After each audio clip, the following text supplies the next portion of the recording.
बोल सांचे दरबार की जय। श्री दुर्गा स्तुति। श्री दुर्गा माता स्तुति मंत्र। सर्व मंगल मांगल्ये शिवे सर्वार्थ साधिके शरण्ये त्र्यंबिके गौरी नारायणी नमोस्तुते। जगजननी जननी आदि भवानी जय महिषासुरमारिणी माँ। उमा रमा गौरी ब्रह्माणी जय त्रिभुवन सुखकारिणी माँ। हे महालक्ष्मी हे महामाया तुम में सारा जगत समाया। बोल साचे दरबार की जय। माता रानी के प्यार की जय। आइए माता दुर्गा की स्तुति करते हैं।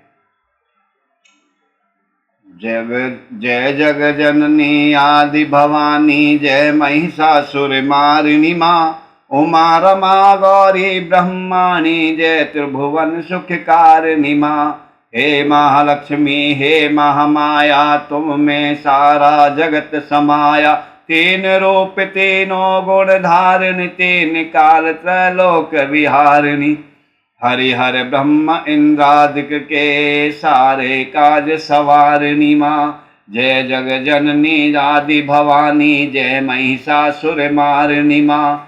शैल सुता माँ ब्रह्मचारिणी चंद्र घंट कुसुमांडा माँ। स्कंद माता कात्यायनी माता शरण तुम्हारी सारा जहाँ।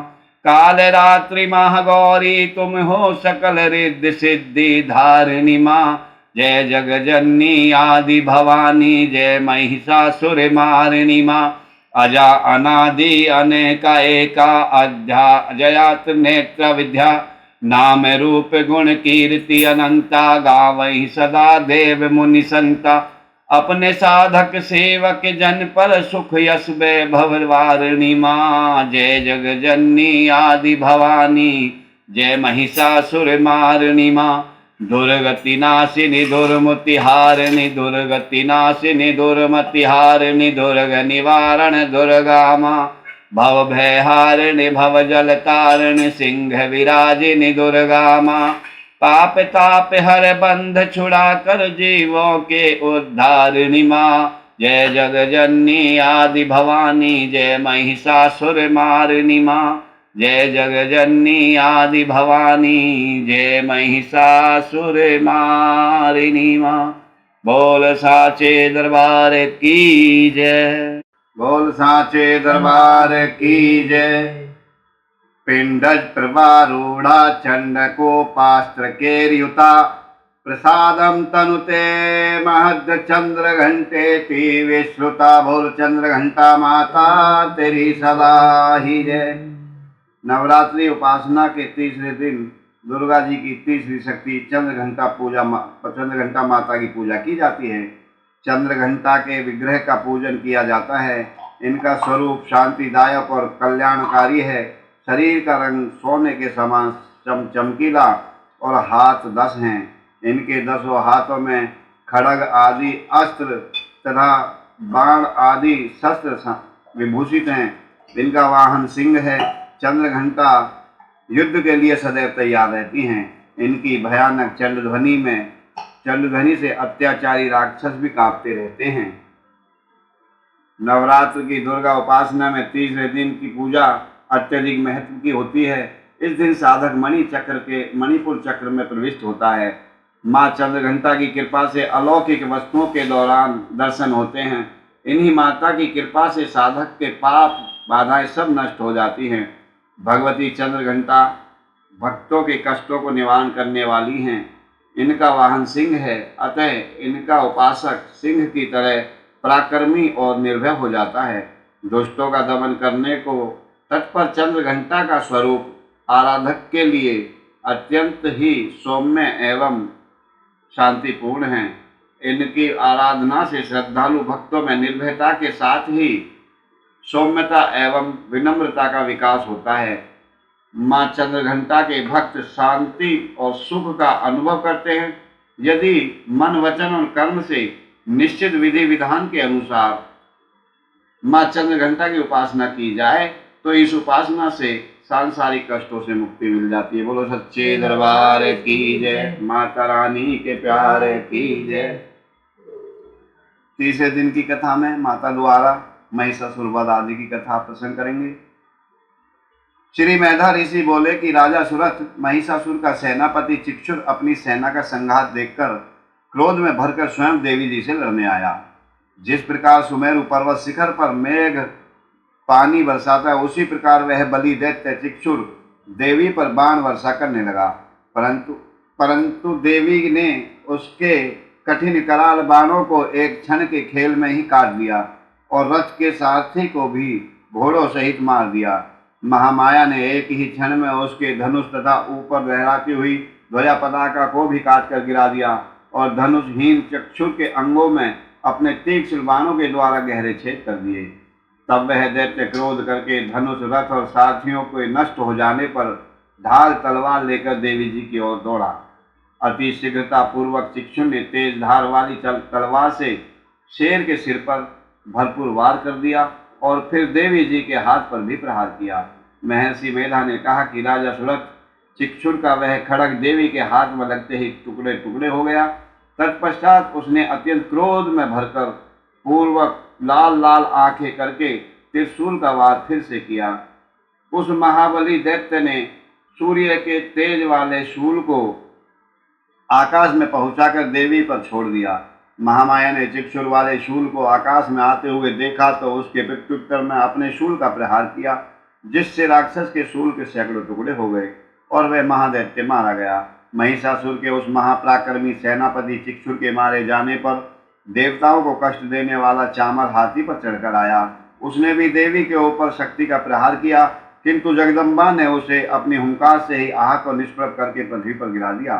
अपनी शक्ति को टूट कर गिरा हुआ देखकर चामर अत्यंत क्रोधित हुआ। फिर उसने शूल वाला यानी शूल चलाया, किंतु देवी ने अपने बाणों द्वारा उसे भी काट डाला। इसके बाद देवी का सिंह उछलकर हाथी के मस्तक पर जा चढ़ा और दैत्य के साथ खूब जोर लगाकर ये बाहुयुद्ध करने लगा।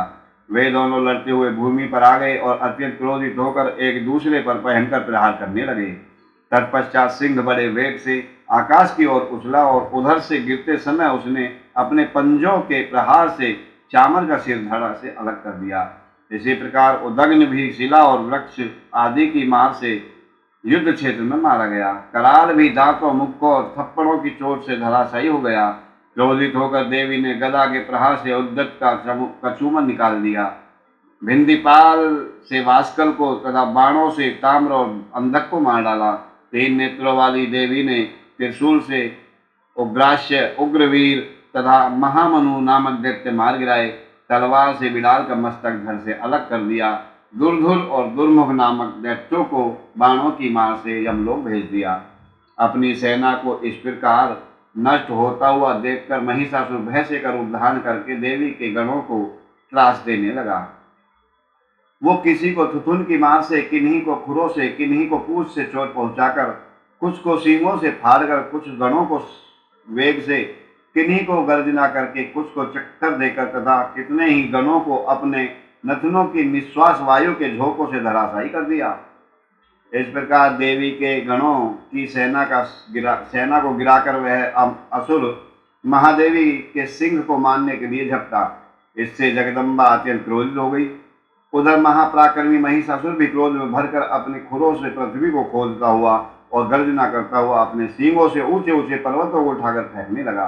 अत्यंत वेग से चक्कर देने के कारण पृथ्वी फटने से लगी। उसकी पूंछ से टकराकर समुद्र सब ओर से धरती को डुबोने लगा। हिलते हुए सींगों की चोट से फटकर बादलों के टुकड़े टुकड़े हो गए। उसकी श्वास के प्रचंड वेग से उड़े हुए सैकड़ों पर्वत आकाश से गिरने लगे। इस प्रकार क्रोध में भरे हुए उस महादैत्य को अपनी ओर आता देखकर चंडिका ने उसको मारने के लिए महान क्रोध किया और उन्होंने पाश फेंककर उस महान दैत्य को बांध लिया। बंध जाने पर वह भैंसे का रूप छोड़कर तत्काल सिंह के रूप में प्रकट हो गया। उस अवस्था में जगदम्बा जो ही उसका मस्तक काटने के लिए तैयार हुई, त्यों ही वह खड्ग यानी कि तलवार हाथ में लिए हुए पुरुष के समान दिखाई देने लगा। तब देवी ने शीघ्र ही अपने बाणों की वर्षा करके ढाल और तलवार सहित उस पुरुष को भी बांध लिया। इसके पश्चात उसने महान तेज हाथी का रूप बना लिया और गरजते हुए अपने सूंड से देवी के विशाल सिंह को खींचने लगा। तब देवी ने अपनी तलवार से उसकी सूंड काट डाली। इसके पश्चात वह महादैत्य पुनः भैंसे का रूप धारण करके पहले की ही भांति चराचर जड़ चेतन सहित तीनों लोगों को प्राणियों को व्याकुल करने लगा। तब क्रोध से भरी हुई जगदम्बा चंडिका बारंबार उत्तम मधु का पान करने और लाल लाल नेत्र करके हंसने लगी। उधर बल और पराक्रम के मद से उन्मत्त हुआ वह राक्षस अपने सींगों से चंडी के ऊपर पर्वतों को फेंकने लगा।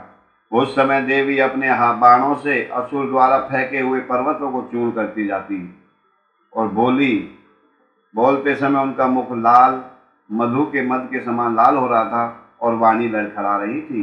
देवी ने कहा, अरे मूर्ख, मैं जब तक मधु पीती हूँ तब तक क्षण भर के लिए तू खूब गर्ज ले।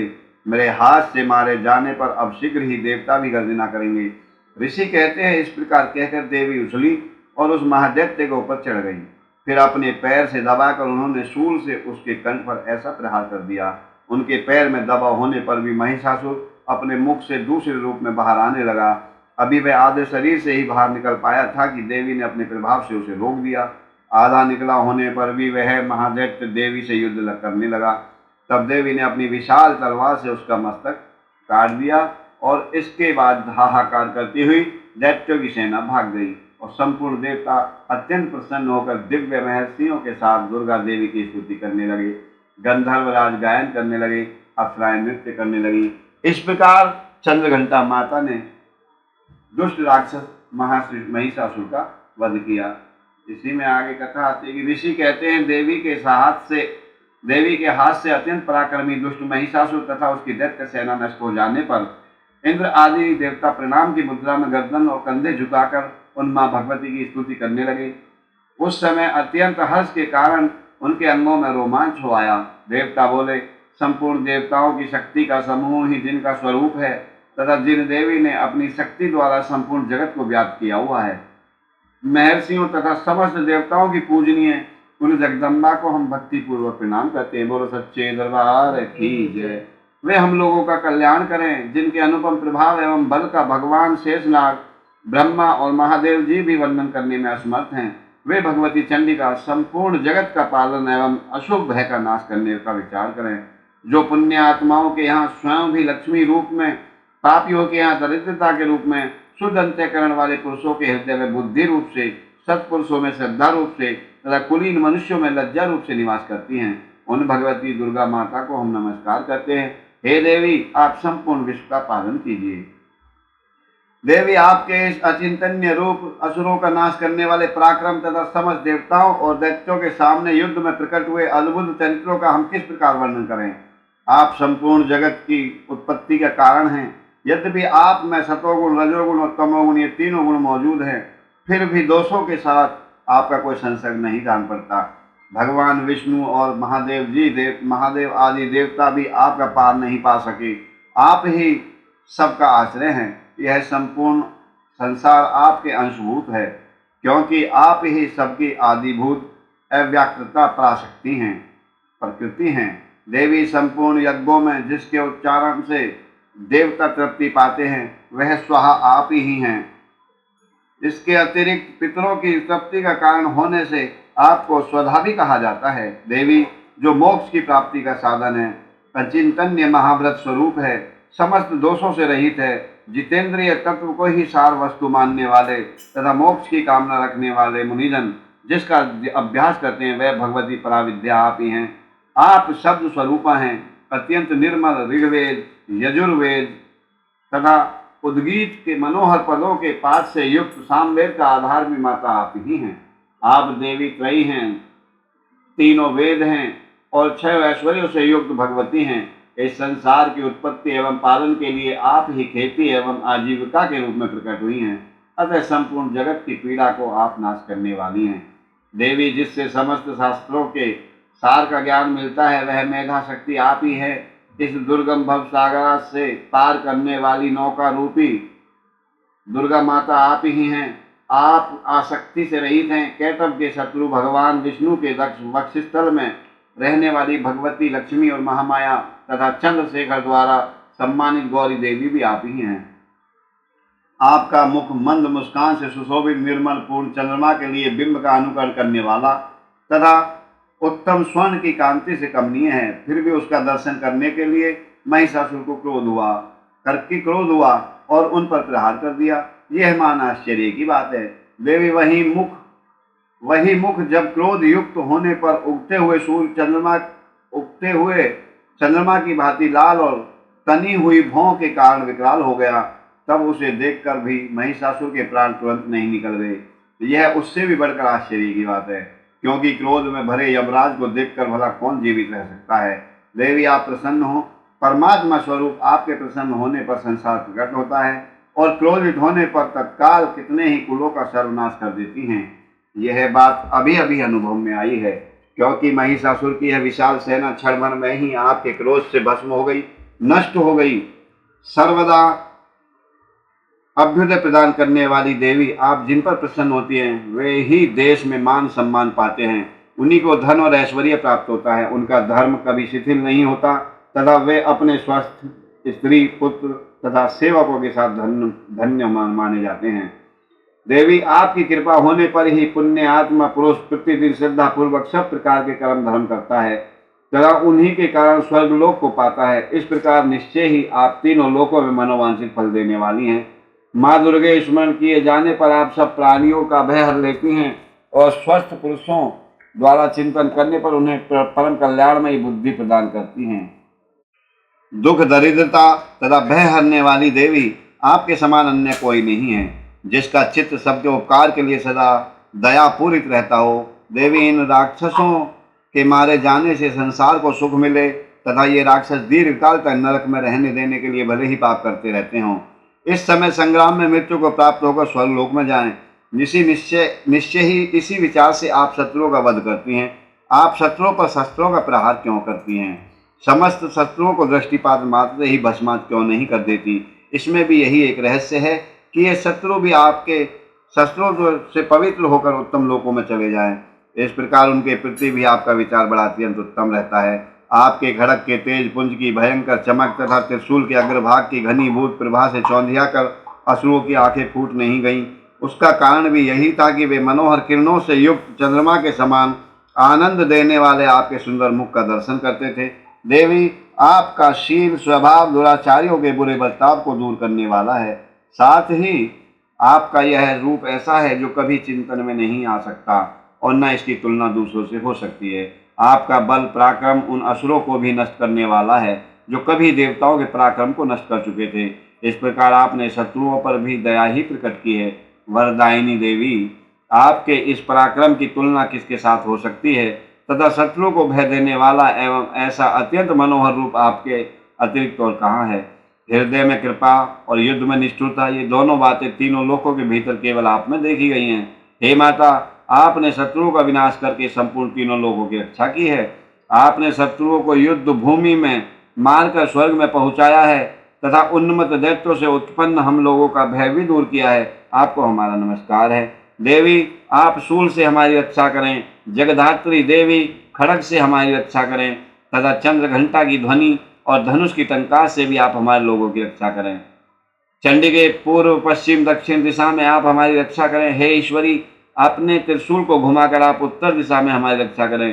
तीनों लोकों में आपके परम सुंदर एवं अत्यंत भयंकर रूप विचरते रहते हैं, उनसे भी आप हमारी तथा इस पृथ्वी की रक्षा करें। हे अंबिके, आपके कर कमलों में शोभा देने वाला खड़ग, शूल और गदा आदि जो भी अस्त्र हों, उन सब द्वारा आप हम सबकी रक्षा करें। ऋषि बोले, इस प्रकार देवताओं ने जगदम्बा की स्तुति की और नंदन वन के दिव्य पुष्पों तथा गंध चंदन आदि द्वारा माता का पूजन किया। फिर सब ने मिलकर जब भक्ति पूर्वक दिव्य धूपों की सुगंध निवेदन करके प्रणाम किया, तब देवी ने प्रसन्न होकर देवताओं से कहा, हे देवताओं, अपनी अभिलाषा के अनुसार आप मुझसे वर मांगो। देवता बोले, भगवती, आपने हमारी सारी इच्छाएं पूर्ण कर दी हैं। अब आप हमें और क्या वर देना चाहती हैं? और हमारी कोई कामना विशेष नहीं है, क्योंकि हमारा ये शत्रु महिषासुर मारा गया। हे महेश्वरी, इतने पर भी यदि आप हमें कोई वर देना ही चाहती हैं, तो हम जब जब आपका स्मरण करें तब तब आप दर्शन देकर हम लोगों के महान संकट को दूर किया करें। तथा यह प्रसन्न वंदना अंबिके, इन स्तोत्रों द्वारा जो मनुष्य आपकी स्तुति करे उसे धन, स्त्री और ऐश्वर्य देने के साथ साथ उसकी धन संपत्ति आदि बढ़ाने के लिए हम पर प्रसन्न रहें, सदा प्रसन्न रहें। ऋषि कहते हैं, हे राजन, जब देवताओं ने अपने तथा संसार के कल्याण के लिए भद्रकाली को प्रसन्न किया तब वे तथास्तु कह करके वहां से अंतर्ध्यान हो गई। हे भूपाल, इस प्रकार पूर्व काल में तीनों लोकों के हित के लिए देवताओं के शरीरों से देवी जिस प्रकार प्रकट हुई थी वह सब कथा मैंने कह सुनाई। अब पुनः देवताओं का उपकार करने वाली देवी शुंभ निशुंभ तथा अन्य असुरों को मारने एवं लोकों की रक्षा करने के लिए गौरी देवी के शरीर से जिस प्रकार प्रकट हुई थी वह सब कथा मैं आपको सुनाऊंगा। बोलो सच्चे दरबार की जय, माता रानी के प्यार की जय। आइए आरती करते हैं। सर्व मंगल मांगल्ये शिवे सर्वार्थ साधिके, शरण्ये त्र्यंबिके गौरी नारायणी नमोस्तुते। अम्बे तुम हो जगदम्बे काली, जय दुर्गे खप्पर वाली, तेरे ही गुण गाए भारती ओ मैया, हम सब उतारे तेरी आरती। तेरे जगत के भक्त जन्म पर भीड़ पड़ी है भारी माँ, तेरे जगत के भक्त जनों पर भीड़ पड़ी है भारी माँ। दानव दल पर टूट पड़ो माँ, दानव दल पर टूट पड़ो माँ, करके सिंह सवारी 100 सिंहों से तुम बलशाली, अच्छे भुजाओं वाली, दुष्टों को पहले में संहारती ओ मैया, तेरी आरती के अम्बे तुम हो जगदम्बे काली, जय दुर्गे खप्पर वाली, तेरे ही गुण गाए भारती ओ मैया, तारे तेरी आरती। माँ बेटे का है इस जग में बड़ा ही निर्मल नाता मैया, पूत कपूत सुने हैं परना, पूत कपूत सुने हैं परना, माता सुनी को माता सब पे करुणा दर्शाने वाली, अमृत बरसाने वाली, दुखियों के दुख रहनी वाली ओ मैया, हम सब उतारे तेरी आरती के अम्बे तुम हो जगदम्बे काली, जय दुर्गे खप्पर वाली, तेरे ही गुण गाए भारती ओ मैया, हम सब उतारे तेरी आरती। नहीं मांगते धन और दौलत, ना चांदी ना सोना मैया, ना चांदी ना सोना, हम तो मांगे माँ के मन में, मैं तो मांगू माँ के दिल में, एक छोटा सा कोना सबकी बिगड़ी बनाने वाली, लाज बचाने वाली, सत्रियों के साथ को सवारती मैया, हम सब उतार तेरी आरती के अम्बे तुम हो जगदम्बे काली, जय दुर्गे खप्पर वाली, तेरे ही गुण गाए भारती ओ मैया, हम सब उतारे तेरी आरती। बोल साचे दरबार की जय, माता रानी के प्यार की जय। कर्पूर गौरव कर्णावतारम, संसार सारम भुजगेन्द्रहारम, सदा वसंतम हृदयारविंदे, भवं भवानी सहितं नमामि। त्वमेव माता च पिता त्वमेव, त्वमेव बन्धुश्च सखा त्वमेव, त्वमेव विद्या द्रविणं त्वमेव, त्वमेव सर्वं मम देव देव। गुरुर्विष्णु गुरुर्ब्रह्मा गुरुर्देवो महेश्वरा, गुरुर्साक्षात् परब्रह्मा, तस्मै श्री गुरुवे नमः। बोल साचे दरबार की जय, सर्व मंगल मांगल्ये शिवे सर्वार्थ साधिके शरण्ये त्र्यंबिके गौरी नारायणी नमोस्तुते। या देवी सर्वभूतेषु शक्ति रूपेण सुसंस्थिता नमस्तस्यै नमस्तस्यै नमस्तस्यै नमो नमः। सर्वे भवन्तु सुखिनः सर्वे सन्तु निरामया सर्वे भद्राणि पश्यन्ति मा फलेषु कदाचन। ओम धो शांति अंतरिक्ष ओम शांति पृथ्वी शांति रापे शांति रोज वनस्पति विश्वदेवा शांति ब्रह्म शांति सामा शांति रेदि। ओम शांति शांति शांति सर्वारिष्ट शांतिर्वतु। आवाहम न जानामि विसर्जनम पूजा चैव न जानामि क्षमस्व परमेश्वरम। मंत्रहीनम क्रियाहीनम भक्तिहीनम सुरेश्वरम। यत् पूजितं मया देव परिपूर्ण तदस्तु मे। बोल साचे दरबार की जय। चंद्र घंटा माता तेरी सदा ही जय। जय माता दी।